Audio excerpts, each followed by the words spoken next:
வானொலியில் நீங்கள் கேட்ட தென்கட்சி கோ சுவாமிநாதன் அவர்களின் இன்று ஒரு தகவல் கதைகளை கேட்கலாம். ஒருத்தருக்கு 7ஆம் நம்பர் தான் ராசியான நம்பராம். 7ஆம் தேதி தான் எந்த காரியத்தையும் ஆரம்பிப்பாராம். 7 எழுத்து வர்றது மாதிரி பேரை மாற்றி வச்சுக்கிட்டார். 7 மணிக்கு தான் தினமும் எழுந்திருப்பார். 7ஆம் நம்பர் வீட்டில் தான் குடியிருக்கார். கல்யாணம் கூட 7ஆம் தேதி தான் பண்ணிக்கிட்டார். அவர் ஒரு நாள் குதிரை பந்தயத்துக்கு போனாராம். குதிரையோட பேரையெல்லாம் பார்த்தார். ஒரு குதிரையோட பேர் 7 எழுத்தில் அமைஞ்சிருந்தது. 7 தானே இவருக்கு அதிர்ஷ்ட நம்பர். அதனால் உடனே அது பேரில் பணத்தை கட்டினார். பந்தயம் நடந்தது. என்ன சார் ஆச்சுன்னு கேட்டாங்க. நான் பணம் கட்டின அந்த என்னோடய குதிரை 7ஆவதாக வந்து சேர்ந்தது சார் அப்படின்னாராம் சோகமாக. ஒரு ஊரில் ஒரு ராஜா இருந்தார். அவர் ஒரு நாள் காலையில் அரண்மனையில் மேல் மாடத்தில் வந்து நின்றுக்கிட்டு இருந்தார். அப்போ ஒரு ஆள் வீதியில் ரொம்ப வேகமாக ஓடிக்கிட்டு இருக்கான். அதை ராஜா கவனிச்சார். அவன் மனசில் ஏதோ ஒரு தவிப்பு இருக்குங்கிறத புரிஞ்சுக்கிட்டார். உடனே அரண்மனை சேவகர்களை கூப்பிட்டார். அந்த ஆளை இங்கே அழைச்சிட்டு வாங்க அப்படின்னார். இவங்க ஓடி போய் அந்த ஆளை அழைச்சிட்டு வந்தாங்க. மன்னர் முன்னாடி நிறுத்தினாங்க. மன்னர் அவனை நிமிர்ந்து பார்த்தார். எதுக்காக இவ்வளவு வேகமாக ஓடிக்கிட்டு இருக்கிற அப்படின்னு கேட்டார். இதுக்கு அவன் சொன்னா, மன்னா, நம்ம கோட்டையின் வடக்கு வாசல் இருக்கு இல்லையா, அது ஓரமா ஒரு பெரிய பாறாங்கல் கிடக்கு. அதுக்கு அடியில நான் ஒரே ஒரு வெள்ளி நாணயத்தை புதைச்சி வச்சிருக்கேன். அது இப்போ எனக்கு தேவைப்படுது. என்னுடைய மனைவிக்கு ஒரு பரிசு வாங்கி கொடுக்க வேண்டியிருக்கு. அதுக்காக தான் அவசரமா ஓடிக்கிட்டு இருக்கிறேன் அப்படின்னா. மன்னர் யோசனை பண்ணார். அப்புறம் சொன்னார், அதுக்காகவா இப்படி ஓடுற? பரவாயில்ல, அதை பத்தி கவலைப்படாத. நான் உனக்கு 10 வெள்ளி காசுகள் தர்றேன், வாங்கிட்டு திரும்பி போ அப்படின்னார். இவன் தலையை சொரிஞ்சான். மன்னா, நீங்க கொடுக்கறத ரொம்பவும் மகிழ்ச்சியோட வாங்கிக்கிறேன். இருந்தாலும் அதுக்கப்புறம் அந்த வடக்கு வாசலுக்கு போய் அங்க இருக்கிற ஒரு நாணயத்தையும் எடுத்துக்கிட்டு போயிடுறேனே அப்படின்னா. இதை பாருப்பா, அந்த ஒரு நாணயத்தை மறந்துரு, உனக்கு 100 வெள்ளி நாணயங்கள் தரேன் இருக்கார். மன்னா, ரொம்ப மகிழ்ச்சி. உங்க மாதிரி தாராள குணம் வேற யாருக்கும் வராது. நீங்க கொடுக்குற 100 நாணயங்களையும் வாங்கிக்கிறேன். இருந்தாலும் வடக்கு வாசலுக்கு போய் அதையும் எடுத்துக்கிட்டா 101 ஆயிடுமே அப்படின்னானா. இதை பாருப்பா, அந்த ஒரு நாணயத்தை மறந்துரு, அது எக்கேடாவது கெட்டு போட்டோம். நான் உனக்கு 100 பொற்காசுகள் தரேன், அதையாவது வாங்கிட்டு வந்த வழியிலேயே திரும்பி போடுன்னாராம். தங்க நாணயங்களே தரேன்னு சொல்றீங்க, தாராளமா வாங்கிக்கிறேன். இருந்தாலும் வடக்கு வாசலுக்கு போய் அப்படின்னு மறுபடியும் ஆரம்பிச்சான். அரசர் வந்து பொறுமை இழந்துட்டார். கடைசியா ஒரு முடிவுக்கு வந்துட்டார். இதை பாருப்பா, உனக்கு என்னுடைய ராஜ்யத்திலேயே பாதியை கொடுத்துட்றேன், அப்படியாவது திருப்தியா திரும்பி போ அப்படின்னாராம். மன்னா, உங்களுடைய பெருந்தன்மைக்கு ஈடு இணையே கிடையாது. தேசத்திலேயே பாதி பிரிச்சு கொடுக்குறேன்னு சொல்றீங்க, அதனால உங்ககிட்ட ஒரு சின்ன வேண்டுகோள் அப்படின்னானா. சொல்லுன்னாராம் மன்னர் ஆர்வமா. இவன் மெதுவா ஆரம்பிச்சான். அப்படி இந்த ராஜ்யத்தை 2ஆ பிரிக்கிறப்போ அந்த வடக்கு வாசல் இருக்கிற பக்கத்தை என்கிட்டயே கொடுத்துருங்கோ அப்படின்னானா. மன்னர் அசந்து போயிட்டார். இந்த கதை எதுக்காகன்னு கேட்டா, மனம்ங்கிறது ஒரு குரங்குங்கிறத புரிஞ்சுக்கிறதுக்காகத்தான். உன்னை பிடிச்சுக்கிட்டா லேசில விடாது. அப்படிப்பட்ட மனசை அறிவு தான் வழி நடத்தணும். அதுல தான் வாழ்க்கையின் வெற்றி அடங்கி இருக்குது. ஒரு சின்ன பையன் தெருவில் அழுதுகிட்டு இருந்தான். ஏன்பா அழுவுறேன்னு ஒரு பெரியவர் கேட்டார். 1 ரூபா காசை இங்க தொலைச்சுட்டேன் அப்படின்னா. சரி, அதுக்காக அழாத, அதுக்கு பதிலாக 10 ரூபா தரேன், இந்தா வச்சுக்கோன்னு கொடுத்தார். அந்த 10 ரூபாய வாங்கி சட்டப்பையில போட்டுக்கிட்டு அதை விட அதிகமா சத்தம் போட்டு அழ ஆரம்பிச்சுட்டான். மறுபடியும் ஏண்டா அழறேன்னு கேட்டார் பெரியவர். அந்த 1 ரூபாயும் கிடைச்சிட்டுதுன்னா இப்ப என்கிட்ட 11 ரூபா இருக்குமே, இப்போ 10 ரூபா தானே இருக்கு அப்படின்னு சொல்லிவிட்டு அழறான். சங்கீத வித்வான்கள்ல பல வகை உண்டு. சில குறிப்பிட்ட ராகங்களை பாடுறதுல அவங்களுக்கு பெருமை வர்றது உண்டு. ஆனா ஒருத்தர் இருந்தார், அவரால் ஒரு ராகத்துக்கே பெருமை வந்தது. அந்த ராகத்தை அவர் வாசிச்சு கேட்கணும் அப்படின்னு சொல்லுவாங்க. அது என்ன ராகம்னா தோடி ராகம். சரி, அந்த வித்வான் யாருன்னா அவர் தான் திருவாவடுதுறை ராஜரத்னம் பிள்ளை. பேராசிரியர் கல்கி ஒரு சமயம் தம்முடைய பத்திரிகையில் எழுதினாராம். அதை அப்படியே படிக்கிறேன் கேளுங்களேன். ஆகா, ஸ்ரீ ராஜரத்னம் பிள்ளையின் தோடி ஆலாபனையை முதலில் கேட்டபோது அவருடைய கற்பனையை விட்டு தள்ளுங்கள். நம்முடைய மனதில் என்னென்ன இன்பமயமான கற்பனைகள் எல்லாம் உதித்தன. குழந்தை தாயிடம் கொஞ்சம் குரலை கேட்டோம், அன்னை குழந்தையிடம் கொஞ்சம் குரலை கேட்டோம், ரதியும் மன்மதனும் பேசிக்கொண்ட காதல் மொழிகளை கேட்டோம், முருகன் சிவபெருமான் செவிகுளிர மொழிந்த உபதேசத்தை கேட்டோம், கலைமகள் கவிஞனுக்கு அருளிய ஆசி மொழிகளை கேட்டோம். நாரத முனிவருடைய தம்பூரா சுருதியை கேட்டோம். ராவணன் தன் எலும்பை ஒடித்து வீணையாகச் செய்து வாசித்த கானத்தை கேட்டோம். கானப் பறவைகளின் கலகல ஒலியை கேட்டோம். கோலக் குயில்களின் குரல் இனிமையை கேட்டோம். இப்படிலாம் பேராசிரியர் கல்கி விமர்சனம் எழுதியிருக்கிறார். திருவாவடுதுறை ராஜரத்னம் பிள்ளை அவர்களுடைய வாசிப்பை கேட்டுட்டு டி.என். ராஜரத்னம் பிள்ளை இறந்து போனார். அப்போ கவிஞர் கண்ணதாசன் எழுதினார், செவியனில் ஓடி எங்கள் சிந்தையில் ஓடி இந்த புவியெல்லாம் ஓடி நின்பார் பொங்கிய தோடி வேறிங்கு எவரிடம் போகும் ஐய இனியதை காப்பார் யாவர் அவிந்தனின் சடலத்தோடே அவிந்தது தோடிதானும் அப்படின்னு எழுதினாராம். அந்த அளவுக்கு அவருடைய தோடியை ரசித்தவர்கள் உண்டு. அதே மாதிரி தோடின்னா என்னன்னு தெரியாமலே அவரை ரசித்தவங்களும் அந்த காலத்தில் உண்டு. அதாவது ஒரு பெரிய சபையில் இவர் வாய்ச்சிக்கிட்டு இருக்கிறார். பாதியில் ஒரு பெரிய மனுஷன் உள்ளே வந்தார். அவர் உடம்புல பட்டு வேஷ்டி, ஜருகை, அங்கவஸ்திரம், வாயில் வெத்தலை, வாசனை புகையில, காதில் வைரக்கடுக்கன், கழுத்தில் தங்க சங்கிலி, கை விரல் பூரா மோதிரம், கையில் ஒரு வெள்ளி வெத்தலை புட்டி, உதவிக்கு 2 பேர் பக்கத்தில். இவ்வளவு பந்தாவோட வரார் கச்சேரி கேட்கறதுக்கு. இப்படி வந்தவர் முதல் வரிசையில் உட்கார்ந்தார். வித்வான் வாசித்து முடித்ததும் இவர் அவரை பார்த்து, ஐயா நீங்கள் தோடி வாசிக்கிறதுல ரொம்ப கெட்டிக்காரர்னு கேள்விப்பட்டிருக்கேன், அதை கேட்கறதுக்காக தான் மெனக்கிட்டு வந்திருக்கிறேன், அதை வாசிங்களேன் அப்படின்னாராம் இந்த பெரியவர். ராஜரத்னம் பிள்ளைக்கு ஒன்றும் புரியல. ஏன்னா இது வரைக்கும் அவர் வாசிச்சுக்கிட்டு இருந்ததே அந்த தோடி ராகத்தை தான். அதை வாசித்து முடித்ததும் அதை வாசிங்களேன்னு இவர் கேட்குறார். அப்படின்னா இவரோட ஞானம் எப்படிப்பட்டது? இவ்வளவும் கேட்டுட்டு இப்படி கேட்குறாரே அப்படின்னு அவர் யோசிச்சிருக்கிறார் ராஜரத்னம் பிள்ளை. உடனே என்ன பண்ணார் தெரியுமா? பக்கத்தில் ரொம்ப சாதுவாக சுருதி போட்டுக்கிட்டு இருந்த ஒரு முதுகில் ஓங்கி ஒரு குத்து விட்டாராம். அவருக்கு ஒன்றும் புரியல, எதுக்கு நம்மளை அடிக்கிறார் இவர், நம்மளை குத்துறாரு வித்வான்னு. அவர் அதிர்ச்சியால் இவர் நிமிர்ந்து பார்த்துருக்கார். அப்போ ராஜரத்னம் பிள்ளை சொன்னாராம், ஏய்யா ஐயா பெரிய மனுஷன், என்னுடைய பரம ரசிகர், தோடி ராகம் கேட்கணுங்கிறதுக்காக இவ்வளவு தூரம் வந்திருக்கிறார், முத வரிசையில் உட்காந்துருக்கார்.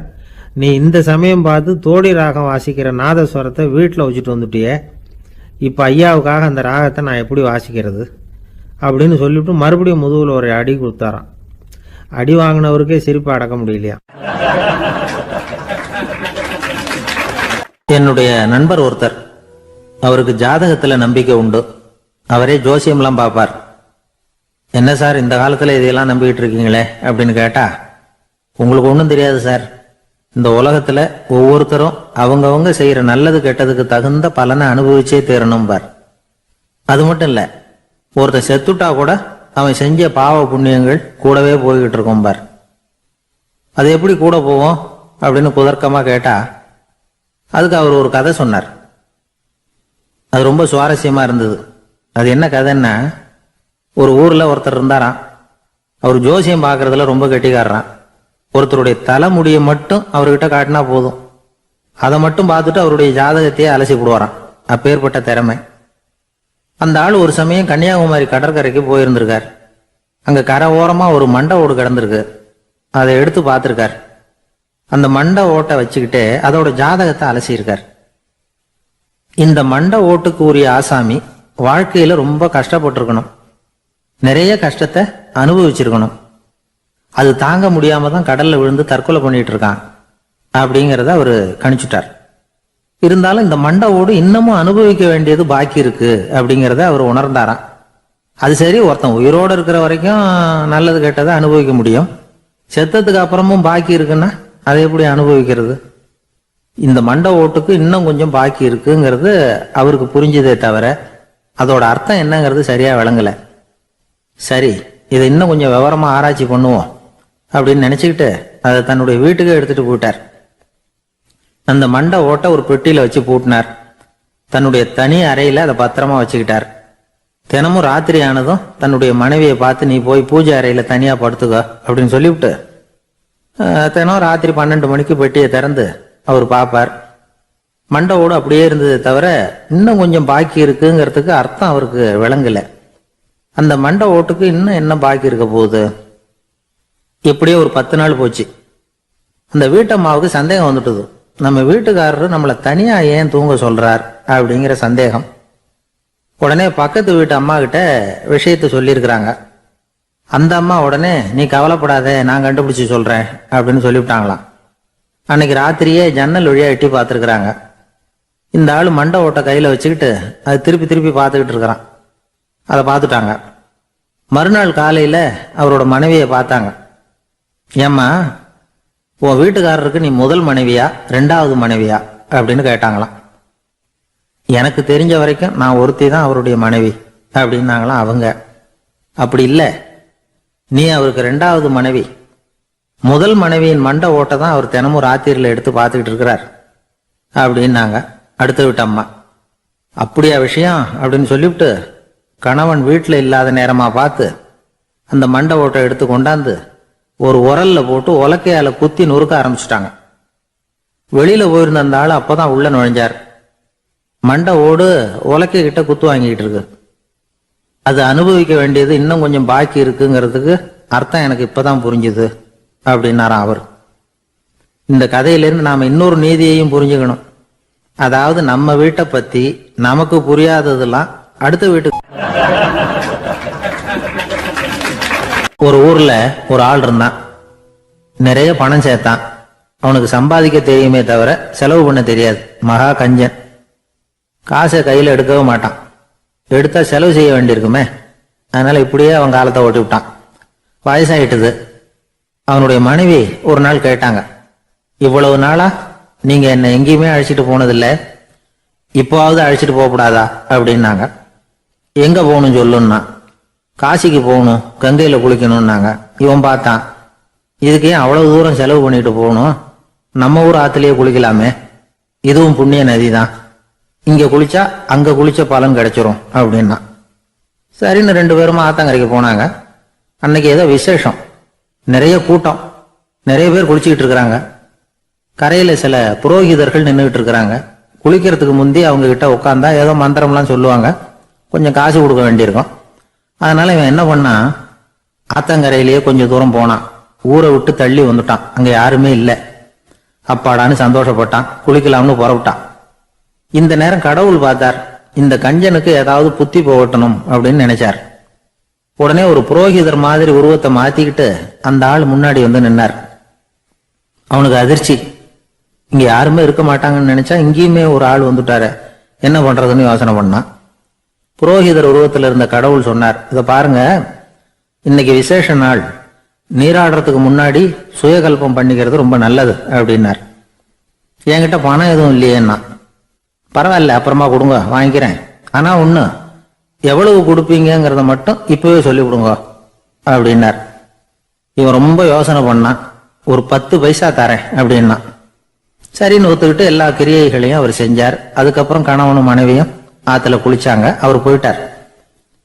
கொஞ்ச நாள் கழிச்சு அவன் வீட்டுக்கு வந்தார் கடனை வசூல் பண்றதுக்கு. வாசல்ல நின்றுகிட்டு இருந்த அவன் மனைவி இவரை பார்த்ததும் தயங்க ஆரம்பிச்சாங்க. அந்த அம்மா கிட்ட விஷயத்த சொன்னார். அந்த அம்மா ஓடி போய் உள்ள இருக்கிற தன்னுடைய கணவர்கிட்ட சொன்னாங்க. அவன் யோசனை பண்ணான், இப்ப வெளியில போனா அவனுக்கு 10 காசு கொடுக்க வேண்டியிருக்கும், அதனால எனக்கு காய்ச்சல்னு அந்த ஆளுகிட்ட சொல்லிவிடு, இன்னொரு சந்தர்ப்பத்துல என்ன வந்து பார்க்க சொல்லு அப்படின்னா. அந்த அம்மா போய் சொன்னாங்க. அப்படிங்களா, அப்படின்னா அவரை நான் உடனே போய் பார்க்கணுமே அப்படின்னு உள்ள நுழைய ஆரம்பிச்சார். அவங்க மறுபடியும் இருங்க தான் வரேன்னு சொல்லிவிட்டு உள்ள ஓடி விஷயத்த சொன்னாங்க. இது ஏதுடா வம்பா போச்சு அப்படின்னு பார்த்தான். மனைவியை கிட்டத்துல கூப்பிட்டான். இதோ பாரு, ஜன்னி கண்டு நான் இறந்து போயிட்டதா சொல்லிவிடு அப்படின்னா சொன்னாங்க. புரோகிதர் பார்த்தார். அப்படின்னா ஒரு வழியா இருந்து அவருடைய இறுதி சடங்குகளையும் நானே முடிச்சுட்டு போயிடுறேன் அப்படின்னார். உள்ள இருந்தவன் யோசனை பண்ணான், அந்த ஆளு என்ன விடமாட்டான் போல இருக்கு, அதனால ஒரு சவப்பெட்டியில என்னை வச்சு தூக்கிக்கிட்டு மயானத்துக்கு போங்க பாத்துக்கலாம் அப்படின்னா. புரோகிதரும் விடுற மாதிரி இல்லை, கூடவே நடந்து போயிட்டு இருக்கிறார். அங்க இறக்கி சடங்குகளை முடிச்சுட்டு தீ வைக்கிற நேரம் பொட்டிக்குள்ள இருந்த நம்ம ஆளு அலறி அடிச்சுட்டு வெளியில ஓடி வந்தான். புரோகிதர் உருவத்துல இருந்த கடவுள் சிரிச்சார். தன்னுடைய சுய உருவத்தை காட்டினார். அதுக்கப்புறம் அவனை கூப்பிட்டு, இத பாருப்பா, ஏன் இப்படி அல்லாடுற, ஏதாவது வர வேணும்னா கேள் தரேன் அப்படின்னார். அவன் யோசனை பண்ணான். பகவானே, ஒரே ஒரு வரம் தான் உங்ககிட்ட கேட்கணும்னா. என்ன வேணும் கேளுன்னார். அந்த 10 பைசா தட்சணையை தள்ளுபடி பண்ணா போதும் அப்படின்னா. கடவுளும் சரின்னு சொல்லிட்டு போயிட்டார். இப்படி ஒரு கதையை சுவாமி சிவானந்தர் சொல்லியிருக்கிறார். செல்வந்தர்கள் பல பேர் இப்படித்தான் இருக்கிறாங்க. தாங்களும் அனுபவிக்க மாட்டாங்க, அடுத்தவங்களுக்கும் கொடுக்க மாட்டாங்க. இது மாதிரியான கஞ்சர்களுக்கு இந்த உலகம் இல்லை, அந்த உலகம் இல்லைங்கிறார் அவர். இந்த கதையில கடவுள் கடன் வசூலுக்கு வந்தது மாதிரி நம்ம ஊர் ஆள் ஒருத்தன் இன்னொருத்தர்கிட்ட 10 பைசா கடன் கொடுத்துட்டான். திருப்பி வாங்கறதுக்கு நடையா நடக்கிறான். கடைசியா கேட்டான், நீ எப்பதான் கடனை திருப்பி தரப்போற, அதை முடிவா சொல்லுன்னா. வர்ற வியாழக்கிழமை கண்டிப்பா கொடுத்துருவேன் அப்படின்னானா அவன். அன்னைக்கு நான் ஊர்ல இருக்க மாட்டேனே அப்படின்னானா இவன். அதனால என்ன, நானும் தான் அன்னைக்கு ஊர்ல இருக்க மாட்டேன் அப்படின்னானா. எனக்கு இது மட்டும்தான் சார் தெரியும், இதை தவிர வேற எதுவும் தெரியாது அப்படின்னு சொல்லிக்கிட்டே காலம் தள்ளுறவங்க ரொம்ப பேர். அவங்கெல்லாம் கஷ்டப்பட வேண்டியிருக்கும். ஒருத்தர் தன்னுடைய தொழிலில் ரொம்ப கெட்டிக்காரராக இருக்கலாம். அதுக்காக எப்பவும் அதே ஞாபகத்தில் இருந்துக்கிட்டு உலகியல் அறிவு இல்லாமல் இருந்துடக்கூடாது, அது ஆபத்து. இதுக்காக நம்ம தாத்தா பாட்டிலாம் ஒரு கதை சொல்லுவாங்களே, கேள்விப்பட்டிருக்கீங்களா? ஒரு சமயம் ஒரு 4 பேர் சேர்ந்து வெளியூருக்கு பிரயாணம் போனாங்களாம். அந்த 4 பேர் எப்படி தெரியுமா? ஒருத்தர் வேதாந்தி, இன்னொருத்தர் சங்கீத வித்வான், 3வது ஆள் வைத்தியர், 4வது ஆள் ஜோசியர். இவங்க 4 பேரும் நண்பர்கள். அதனால் சேர்ந்து புறப்பட்டாங்க. வழியில் ஒரு ஊரில் தங்கினாங்க. இருட்டி போச்சு. அதனால் இன்றைக்கி ராத்திரி இங்கேயே தங்கி இருந்துட்டு நாளைக்கு புறப்படலாம் அப்படின்னு தீர்மானம் பண்ணாங்க. சாப்பாட்டுக்கு என்ன பண்ணுறது? அங்கேயே கடத்தெருவுக்கு போய் சாமான்லாம் வாங்கியாந்து சமைச்சு சாப்பிட்லாம்னு முடிவு பண்ணாங்க.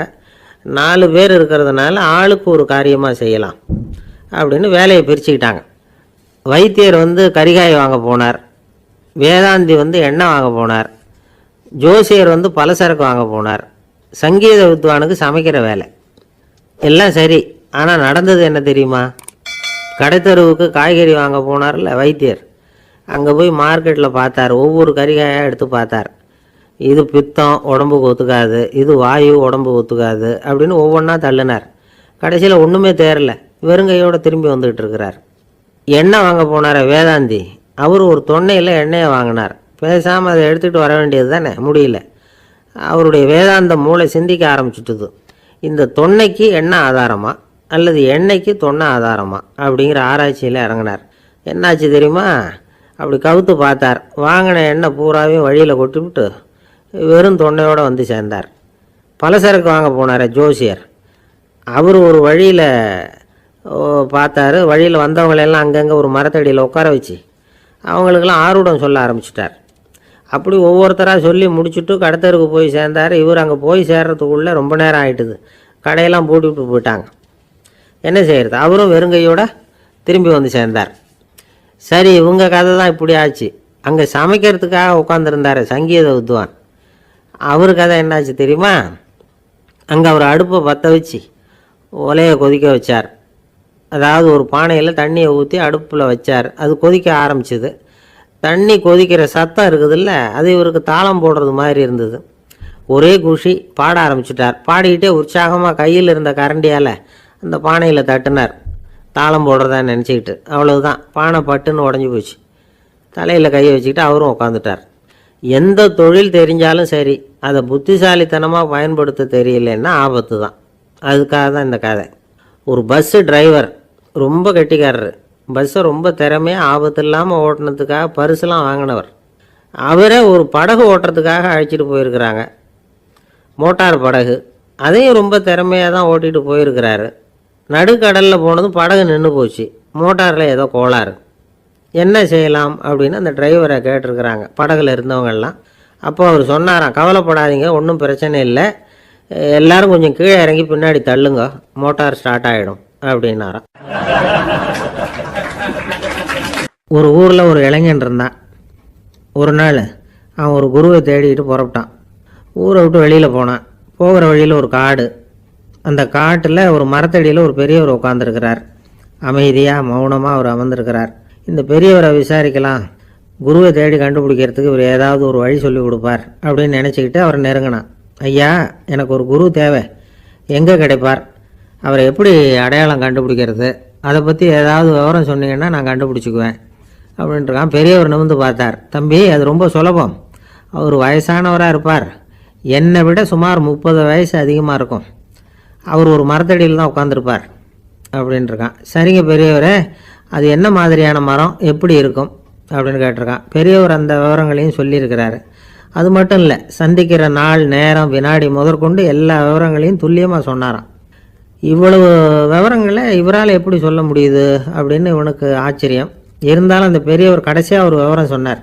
அது என்ன தெரியுமா? எப்படியும் நீ அவரை சந்திக்கிறதுக்கு ஒரு 30 வருஷம் ஆகும் அப்படின்னு சொல்லிவிட்டாராம். ரொம்ப நன்றிங்க பெரியவரே அப்படின்னு சொல்லிவிட்டு அந்த இளைஞன் புறப்பட்டுருக்கான். இப்போ அவனுக்கு குரு பற்றின விவரம் எல்லாம் கிடைச்சிட்டுது, சந்திக்கிற நேரமும் தெரிஞ்சுட்டுது.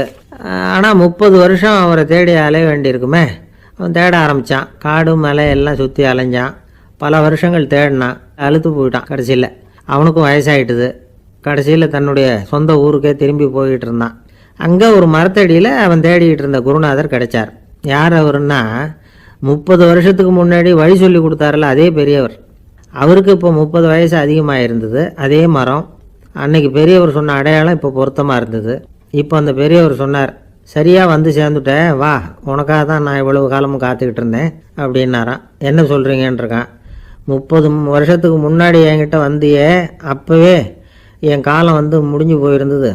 அப்போவே என்ன உனக்கு அடையாளம் தெரியல, அதனால் இவ்வளவு காலம் உனக்காக காத்துட்ருக்கும்படி ஆகிட்டுது அப்படின்னாரான். ஐயா, அப்போவே நீங்கள் சொல்லியிருக்கலாமே, இதுதான் 30 வருஷம் கழித்து நீ சந்திக்க போகிற இடம், நான் தான் உன்னுடைய குரு அப்படின்னு சொல்லியிருக்கலாமே அப்படின்ட்டுருக்கான். அந்த பெரியவர் சிரிச்சுக்கிட்டே அதுக்கு பதில் சொன்னாராம். நான் எவ்வளவோ விவரமாக தான் சொன்னேன், நீ சரியாக புரிஞ்சிக்கல. காரணம், அப்போ நீ போதுமான அளவுக்கு பக்குவம் பெற்றிருக்கவில்லை. அதனால் புரியும் சக்தி இல்லாமல் போயிட்டுதப்போ 30 ஆண்டு காலம் நீ அலைஞ்சி தெரிஞ்சிருக்கிற. அது காரணமாக இப்போ உனக்கு அந்த பக்குவம் வந்துட்டுது. அதனால தான் அடையாளம் காண முடிஞ்சது, நானே உன்னுடைய குரு அப்படின்னாராம். இதுலேருந்து என்ன தெரியுதுன்னா, ஆன்மீகத்தில் மாணவனாக சேர்றதுக்கு கூட ஒரு பக்குவத்தன்மை தேவைப்படுது. ஒரு பெரிய ஞானி, அவர்கிட்ட சீடனாக இருக்க ஒருத்தன் வந்தான். எதிரில் நின்னான். ஞானி அவனை வெகு நேரம் உற்று பார்த்தார். அப்புறம் சொன்னார், சீடனாக இருக்கிறது ரொம்ப சிரமம்னார். நான் தயாராக இருக்கிறேன்னா. அது இன்னமும் சிரமமாச்சே, இங்கே வந்து குருவாக இருக்கிறது மட்டுமே சுலபம் அப்படின்னாராம். அப்படின்னா நான் குருவாகவே ஆயிடுறேன் அப்படின்னானா. இது போலவே இந்த காலத்தில் கதை ஒன்று உண்டு. ஒரு பள்ளிக்கூடத்தில் வகுப்பு ஆசிரியர் மாணவனை திட்டிக்கிட்டு இருந்தார். டேய், நீ 100க்கு 10 மார்க்கு தான் வாங்கிக்கிட்டு இருக்க. இவ்வளவு மோசமாக நீ படித்தா கடைசியில் மாடு மேய்க்கிறது கூட லாய்க்கு இல்லாதவனா ஆகிடுவேன். அதுக்கப்புறம் என்ன செய்ய போகிறேன் அப்படின்னாராம். பையன் தலையை சொரிஞ்சிக்கிட்டே சொன்னானா, சார் அப்படின்னா ஒன்று செய்கிறேன் அப்படின்னானா. இவர் கேட்டிருக்கார், என்ன செய்ய போகிறேன்னு. வேற என்ன சார், உங்களை மாதிரி ஒரு ஆசிரியர் ஆகிடுறேன் அப்படின்னானா. இமயமலை அடிவாரத்தில் ஒரு மடம். அங்கே ஒரு சன்னியாசி இருந்தார். அவர்கிட்ட ஒருத்தர் வந்தார். சுவாமி, ஆசையை உதற நினைக்கிறேன், முடியல, ஒட்டிக்கிட்டே வருது அப்படின்னாராம். இப்படி உட்கார, ஒரு கதை சொல்கிறேன் அப்படின்னு சொல்லி அவர் சொல்ல ஆரம்பித்தாராம். அவர் சொன்ன கதை என்னென்னா, ஒரு ஊரில் ஒரு ஆள் இருந்தான். அவன் பேர் குப்புசாமி. அவன்கிட்ட எப்பவும் ஒரு பழைய தொப்பி இருக்கும், விடவே மாட்டான். அதனால் அவனை எல்லோரும் தொப்பி சாமி அப்படின்னு தான் கூப்பிடுறது வழக்கம். ஒரு புது தொப்பி வாங்கிக்கப்படாதாப்பா அப்படின்னு நண்பர்கள்லாம் சொல்லி பார்த்தாங்க. பணத்துக்கு எங்கே போவேன் அப்படின்னு விட்டானான். பணம் வச்சுருக்கான், செலவு பண்ண மனசு வரல, மகா கஞ்சன். பழைய பாட்டில்கள்லாம் வாங்கி விற்றுக்கிட்டு இருந்தான்.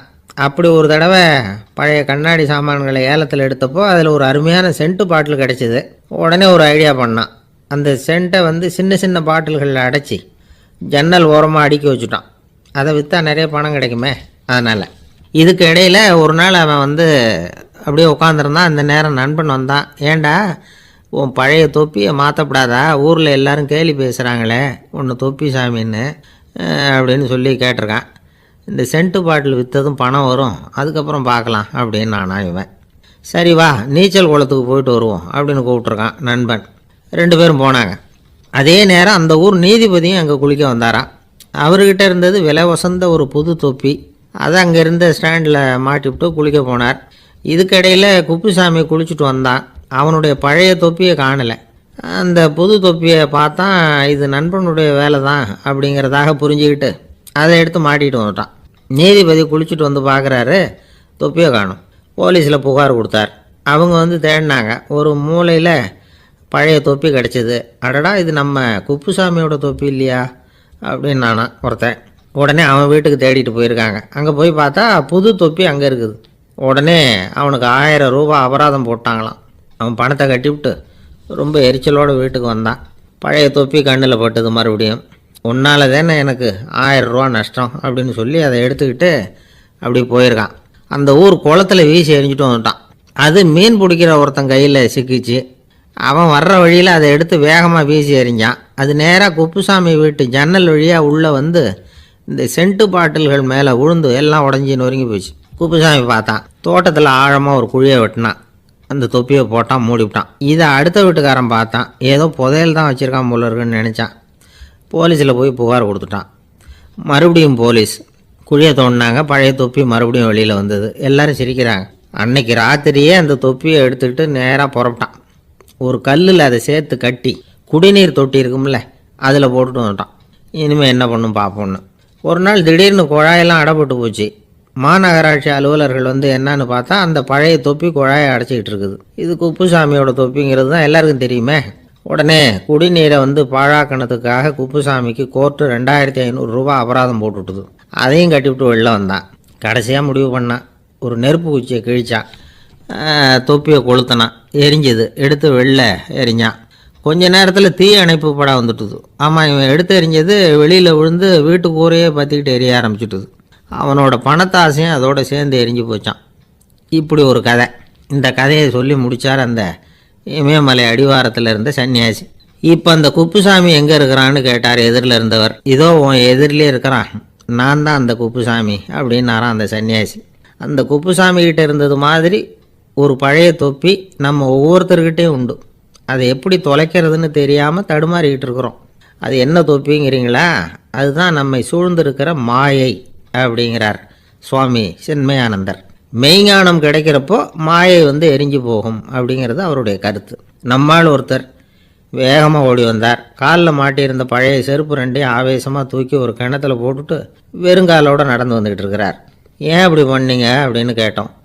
அந்த செருப்புக்கு சொந்தக்காரன் வந்து பின்னாடி வந்துக்கிட்டு இருக்கிறான், அதனால் அப்படி பண்ணேன் அப்படிங்கிறார் இவர். வெளிநாட்டுக்கு போகணும்னு ஆசை. ஆனால் அவனுக்கு எந்த மொழியும் தெரியாது. இருந்தாலும் சமாளிச்சுக்கலாம்னு முடிவு பண்ணிட்டு கிளம்பிட்டான். ஏதோ ஒரு தேசத்துக்கு போய் சேர்ந்தான். அங்கே அவனுக்கு யாரையும் தெரியாது. அவங்க என்ன மொழியில் பேசிக்கிறாங்க அப்படிங்கிறது கூட புரியல. என்ன பண்ணுறதுன்னு யோசனை பண்ணிட்டு ஒரு இடத்துல நின்றுக்கிட்டு இருக்கிறான். எதிர ஒரு பெரிய கட்டடம். நிறைய பேர் உள்ளே போயிட்டு இருக்கிறாங்க. இவனும் அவங்க பின்னாடியே உள்ளே போனான். ஒரு பெரிய அறை, அலங்காரம்லாம் பண்ணி வச்சிருக்கிறாங்க. நிறைய பேர் சாப்பிட்றதுக்காக உட்காந்துருக்குறாங்க. இவனுக்கு நல்ல பசி, அதனால் இவனும் உட்காந்தான். சாப்பாடு போட்டாங்க, சாப்பிட்டான். அன்பான உபசரிப்பு. இவன் மனசு உள்ள நினச்சிக்கிட்டான், இது ஏதோ அரசருடைய அரண்மனை மாதிரி தெரியுது, இன்னைக்கு ஏதோ விருந்து நடக்குது, நல்ல வேளை நம்ம பசியும் தீர்ந்தது அப்படின்னு நினச்சிக்கிட்டே நிமிர்ந்து பார்க்குறான். சாப்பாடு பரிமாறினவன் எதிரில் ரொம்ப பணிவோட முதுக வளைச்சி வணக்கம் தெரிவித்தான். இவனும் எழுந்திரிச்சு நின்று முதுக வளைச்சி வணக்கம் தெரிவித்தான். ரொம்ப நன்றின்னா. அவன் ஒரு சீட்டை இவன் கையில் கொடுத்தான். இவன் அதை வாங்கி பார்க்குறான். என்ன எழுதியிருக்குன்னு ஒன்றும் புரியல. சரி, இந்த நாட்டில் தங்களுடைய நன்றியை சீட்டில் எழுதி தான் கொடுப்பாங்க போல இருக்கு அப்படின்னு நினச்சிக்கிட்டு மறுபடியும் நன்றின்னா. ஆனால் அவன் காசை கொடுங்கன்னா. ஏன்னா அது ஒரு ஹோட்டல், இவன் சாப்பிட்டதுக்கான பில் அது. இவன் அதை புரிஞ்சிக்கவே இல்லை. நன்றின்னு அந்த சீட்டில் எழுதி கொடுக்குறாங்க போல இருக்கு அப்படின்னு நினச்சிக்கிட்டு அதை வாங்கி சட்டை பையில் பத்திரமா வச்சுக்கிட்டு பரவாயில்லைங்க ரொம்ப மகிழ்ச்சின்னா. ஒரு வெளிநாட்டுக்காரனுக்கு இவ்வளவு தூரம் மரியாதை பண்ணுறீங்களே, எங்கள் ஊருக்கு போனதும் உங்களை பற்றி நிறைய சொல்லுவேன் அப்படின்னா. இவன் என்ன சொல்கிறான்னு அவனுக்கு புரியல. இவனை பிடிச்சி அழைச்சிட்டு போய் முதலாளி முன்னாடி நிறுத்தினான். நாம் சொன்னதில் இவனுக்கு ரொம்ப பெருமையாக இருக்கணும் போல இருக்கு, அதுதான் பெரிய இடத்துக்கு அழைச்சிட்டு வந்திருக்கிறான் அப்படின்னு இவன் நினச்சிக்கிறான். அவரும் பில்லுக்கான பணத்தை கொடுங்கிறாரு. பரவாயில்லைங்க ரொம்ப மகிழ்ச்சி நன்றிங்கிறான் இவன். அவரு பார்த்தார், இவனை நீதிமன்றத்துக்கு அனுப்பி வச்சுட்டார்.